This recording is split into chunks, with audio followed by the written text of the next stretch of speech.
औज़ुबिल्लाहि मिनश्शैतानिर्रजीम बिस्मिल्लाहिर्रहमानिर्रहीम। अस्सलामु अलैकुम नाज़रीन, कैसे हैं आप? उम्मीद है खैरियत से होंगे। हम आज अपनी वीडियो में आपको बताएंगे कि अगर आपने कनाडा का विज़िट वीज़ा अप्लाई करना है तो आपको उसके लिए कौन कौन से डॉक्यूमेंट्स आपको चाहिए।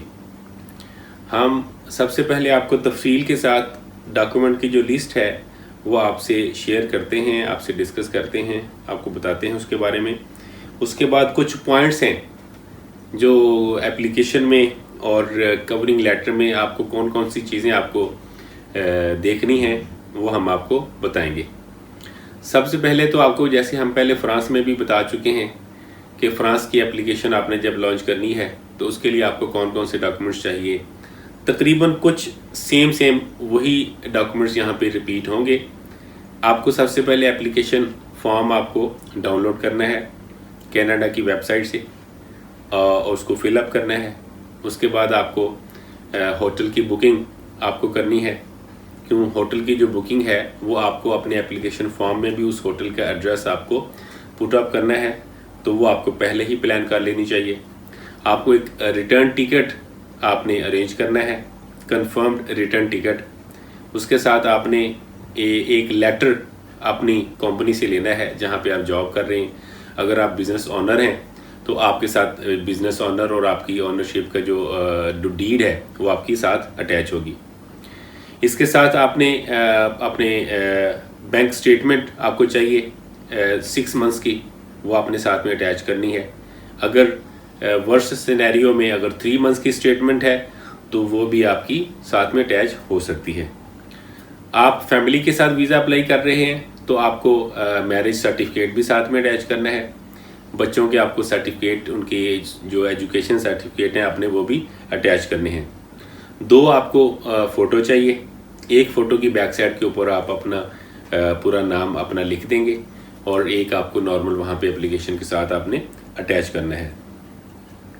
इसके साथ ही जो कनाडा का है प्रोसेस, वो आपको फ़ीस इसकी जो है, जो एप्लीकेशन फ़ीस है $185, वो आपको एप्लीकेशन सबमिट करने से पहले ही आपको पे कर देनी है।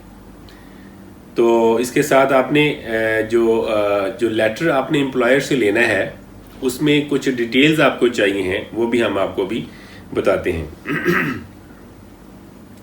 सबसे पहले हम आपको अभी ये डॉक्यूमेंट्स जो साथ में अटैच होने हैं वो तो अभी हमने आपको सारे बता दिए हैं। अभी हम आपको सबसे पहले बताएंगे कि जो एम्प्लॉयर की तरफ से आपके जो लेटर आएगा उसमें आपने क्या कुछ लिखना है। आप उसमें एक कम्प्रीहेंसिव किस्म का आपका वो लेटर होगा। आपके उसमें अपना नाम मेंशन करेंगे, आपकी कंपनी आपको वो प्रोवाइड करेगी और उसके साथ आपका डेजिग्नेशन होगा। आप कब से उस कंपनी में जॉब कर रहे हैं आपको वहाँ पे वो लिखना है। आपकी सैलरी कितनी है, ठीक है, वो भी आपने लाजमी उसमें मेंशन करनी है। उसके साथ वो कंपनी आपको बताएगी कि हम इस स्पेसिफिक पीरियड के लिए, उसी लेटर में लिखेगी कि हम इस पीरियड के लिए इसकी हम छुट्टी, इसकी जो वेकेशंस हैं, जो इसकी इन्होंने जो अप्लाई किया है, जो विज़िट के लिए जाना है, वो हम अप्रूव कर रहे हैं। आपकी जो लीव है, लीव पीरियड उसके अंदर वो मेंशन करेंगे। फिर आखिर के ऊपर वो आपकी जो रीजॉइनिंग डेट है वो भी मेंशन करेंगे कि ये बंदा जाएगा विज़िट के ऊपर और वापस आके हमें दोबारा फलां डेट को ज्वाइन करेगा। उसके साथ आपकी जो जॉब की डिटेल्स के कंपनी के साथ इसकी कंट्रीब्यूशन है, थोड़ा सा उसका भी वो जिक्र होगा। उसके अलावा आपको वो कौन सी इसकी जो पर्पस ऑफ ट्रैवल है वो भी कंपनी लिख देगी कि इस बंदे का सिर्फ पर्पस ऑफ ट्रैवल जो है वो सिर्फ और सिर्फ विजिट है, एज ए टूरिस्ट ये वहाँ पे कनाडा में जा रहा है। तो लेटर के साथ साथ जब आपने दूसरा आपने जो एप्लीकेशन आपकी है वो आपने जो फिलअप करनी है, उसमें जो फॉर्म आपका है IMM 5257, सबसे पहले उसमें आपकी सिंपल सा फॉर्म है, 5 पेजेस का वो फॉर्म है। सबसे पहले आपने अपनी पर्सनल डिटेल्स आपने उसमें देनी है। आपका जो ट्रैवल डॉक्यूमेंट है उसकी डिटेल्स उसके अंदर आएंगी। आपकी जो एजुकेशन से रिलेटेड इंफॉर्मेशन है वो आप उसके अंदर पुट अप करेंगे। आपकी जो एम्प्लॉयमेंट की डिटेल्स हैं, जहाँ पे आप जॉब कर रहे हैं, जहाँ जहाँ आप पहले कर भी चुके हैं, वो पूरी डिटेल आपने उसके अंदर देनी है, वो भी वहाँ पे आपको लिखनी है। उसके साथ कुछ जो है वो कुछ सिक्योरिटी से रिलेटेड कुछ क्वेश्चंस है, उनको आपने टिक करना है और आखिर के ऊपर आपने उसको वैलिडेट कर देंगे। जब वैलिडेट करेंगे तो ये 5 पेजेस का फॉर्म है, ये PDF में है, लेकिन जब आप इसको वैलिडेट करेंगे ऑटोमेटिकली इसके 6 पेजेस वो क्रिएट हो जाएंगे। वो 6 पेजेस टोटल आपने प्रिंट आउट लेना है। तो उसके बाद आपने एक फॉर्म है IMM 5707E, ये फैमिली इंफॉर्मेशन का पूरी इसके अंदर मौजूद है। इसके अंदर आपने अपनी फैमिली की मालूमात आपने देनी है, आपने अपनी वाइफ का लिखना है, अपने मदर और फादर की डिटेल्स आपने इसमें इंसर्ट करनी है।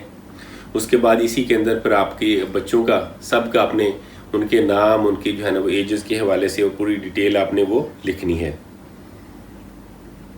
और साथ ही आप चेकलिस्ट है वो भी आपको ऑनलाइन मिल जाएगी, IMM 5484 वो डॉक्यूमेंट चेकलिस्ट है, उसको डाउनलोड कर लें।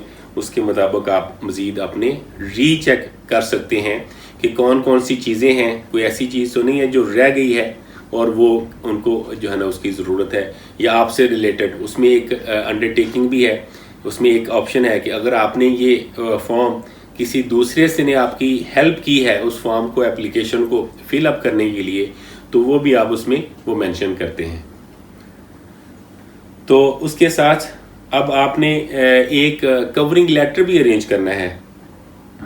कवरिंग लेटर किसी भी विज़िट वीज़े के लिए वो बहुत ज़रूरी है।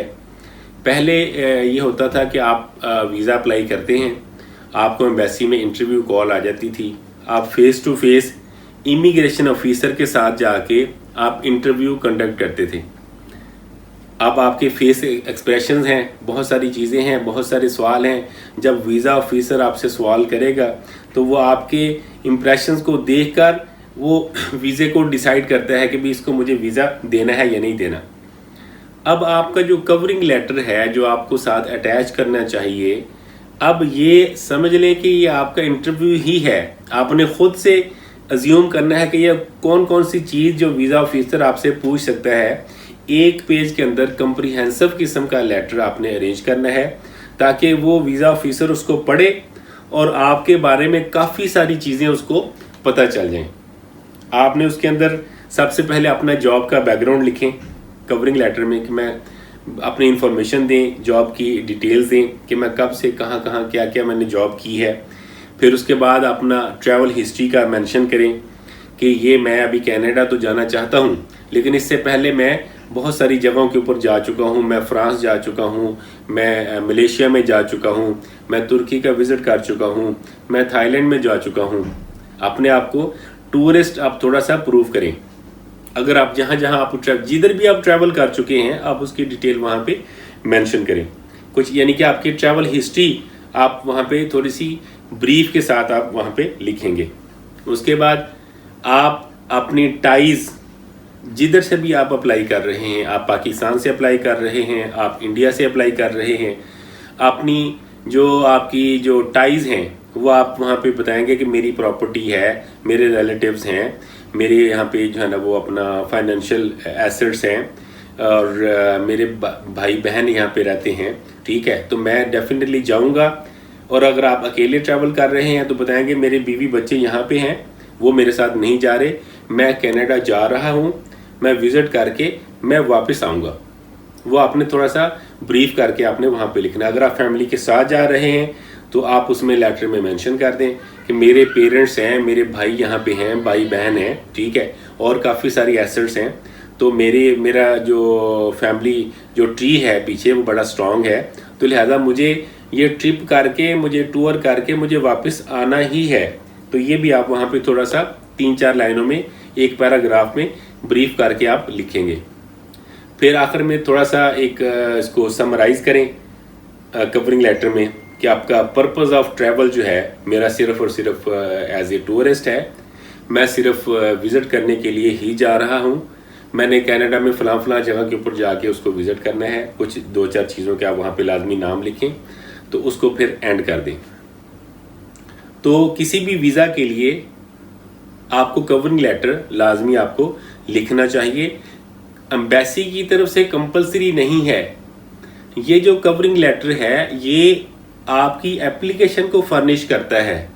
ये आपकी जो पूरा एप्लीकेशन पैकेज है, जो पूरा पैकेट है जो आपने एम्बेसी को देना है, ये समझ लें कि उसको पूरे को सारे को एक ब्रीफ हिस्ट्री है, पूरा उसको कंप्रीहेंसिव किस्म की जो एक पेज के अंदर मालूमात आपने जो देनी है, ये उसके लिए एक बहुत बड़ी सपोर्ट है आपकी एप्लीकेशन के लिए। वीज़ा ऑफिसर को आपके एप्लीकेशन के बारे में डिसाइड करने के लिए आपकी तरफ से एक बहुत ही बड़ा सपोर्टिव डॉक्यूमेंट है, तो आपको ये लाजमी अटैच करना चाहिए।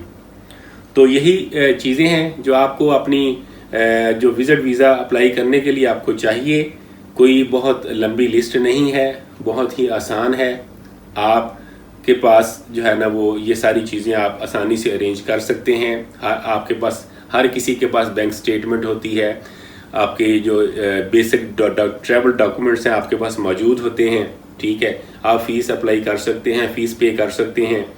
तो $185 कोई ज़्यादा नहीं है, तो लिहाजा आपको जो है ना वो अप्लाई करना चाहिए। और इंशाल्लाह आप अच्छे तरीके से अप्लाई करेंगे, डॉक्यूमेंट्स को केयरफुली फिलअप करेंगे, तो आपको इंशाल्लाह ताला वीज़ा ऑफिसर लाजमी आपको वीज़ा देगा। एक आखिर में एक और बात करते चलें कि जब भी कनाडा का वीज़ा अप्लाई करें तो कोशिश करें कि आपका जो पासपोर्ट है उसकी वैलिडिटी ज़्यादा से ज़्यादा हो।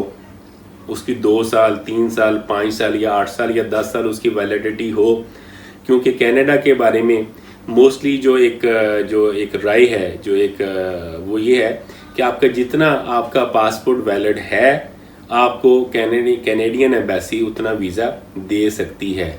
लाजमी नहीं है कि वो दे, लेकिन ज़्यादातर अमूमन ये है कि तासुर ऐसा है कि वो आपको वीज़ा इतना मिल जाता है। तो इंशाल्लाह ताला हमारी अगली वीडियो में हम आपके पास मज़ीद मालूमात लेकर आएंगे। इंशाल्लाह ताला हमारी वीडियोज़ को देखते रहिए। अल्लाह हाफिज़।